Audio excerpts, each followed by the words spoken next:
Welcome to this video on cognitive load theory and the cognitive theory of multimedia. Learning. In this video, I will briefly describe the theories as well as a few principles based on the theories, and then model them in action in a first grade phonics class. Cognitive load theory has to do with how learners process information in working memory, how it gets funneled through their schema and saved in long-term memory, which is virtually unlimited. The instructional designer must ensure that the learner's cognitive load is not overtaxed. To do that, we must first manage intrinsic cognitive load, which is caused by the interacting elements of the concept to be learned, which basically is the complexity of the learning material. We must also limit extraneous cognitive load, which is caused by poor instructional design or the way the materials are presented, and thus ensure that there is not too much germane cognitive load or overall cognitive load, which is due to the learning process. The cognitive theory of multimedia learning is very similar to the cognitive load theory, with a few differences. Both theories assume that there is a limited capacity of working memory. But cognitive theory of multimedia learning also assumes that there are dual channels for processing, the auditory and the visual. It also assumes that active processing needs to be taking place. So in the phonics lesson that I will be teaching in this video, I will first demonstrate the use of refutation to correct misconceptions. I will then model the redundancy principle, followed by the spatial contiguity principle, and finally, the signaling principle. The purpose of the use of refutation or refutation text is to aid in conceptual change. For conceptual change to occur, students must experience, first of all, dissatisfaction with their current conception. Second, the new conception must be both intelligible as well as plausible.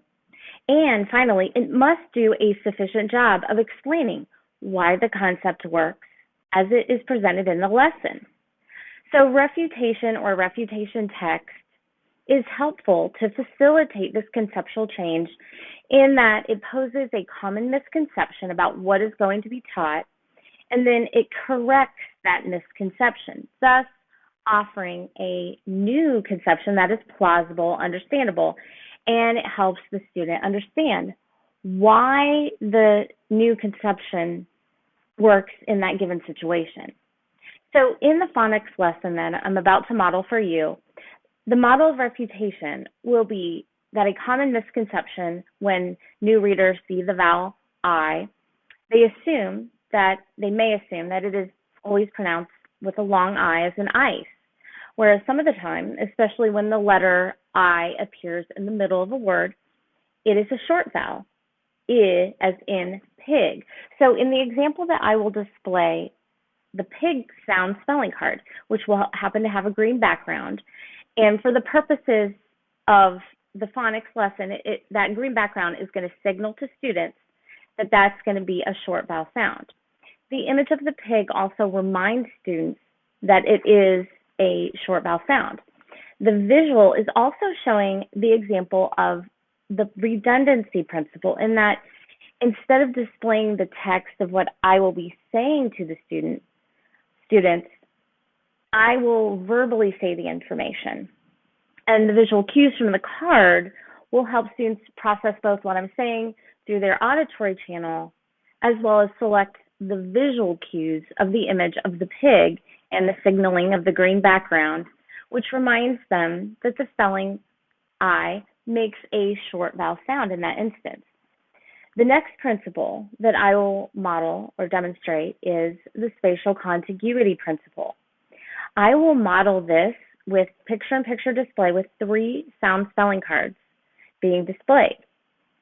The spelling is clearly shown next to the image, so students will not have to use extraneous processing to first select the visual image, hold it in working memory, and then search for the spelling in a different location, because the image and the spelling are located right next to one another.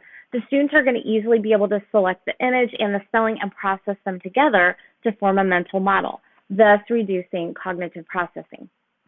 The final principle I will demonstrate is the signaling principle. I will do this by displaying the individual sounds of the word sit.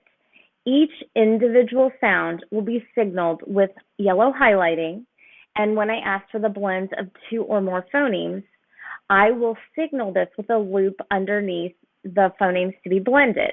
And then finally, I will signal for the students to say the word fluently with an arrow underneath the word. Since there are a number of interacting elements at play in the sound-by-sound blending routine, the signaling reduces the amount of essential processing that needs to take place.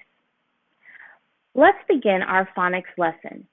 Boys and girls, last week we learned that when we see the long I card, we know that the letter I can say its name. I as in ice or igloo. We also know that the yellow background reminds us that this vowel will say its name. You may think that every time you see the letter I, it will always say I, which is the long vowel sound. But remember that sometimes when you see the letter I, it will say I as in pig, especially when it appears in the middle of a word. We also know that the green background on the pig card reminds us that this is a short vowel sound. Earlier this year, we learned that every spelling has a sound.